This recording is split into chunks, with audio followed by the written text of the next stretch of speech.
ጋይስ አሁን ወደ ውስጥ ገብተናል ባይገርማችሁ 5 ነጮች አየንና ማለት ነው ማንን ይመስላል ስላቸው ላሚን ያማል ብሎ ነው የጨውት እግዚአብሔርን ነው የምላችሁ ያ ቴንክ ዩ ያ በዚህ ጋር ነው የምንሄደው ይሄው አሁን ያለበት ላግዠሪ ቦታ ደግሞ ምን ያደርጋል መሰላችሁ ለኢንተርናሽናል ኦዲየንስ አፒሊንግ ያደርጋል ማለት ነው ያው እንደዚህ መውረድ አለበት በተቻለ አቅም መሸፈን ያለበት ፊትን እንደዚህ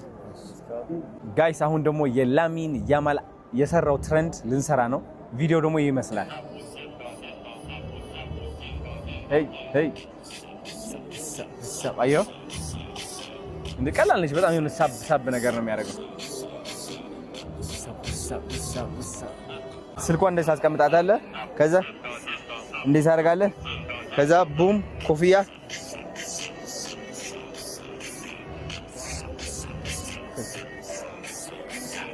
ሪላክስ ነው የምታደርገው ራስህ አፋት ትክፈት ግን ዝግት አድርጋ በቃ የሆነ እንትን ብሬሷ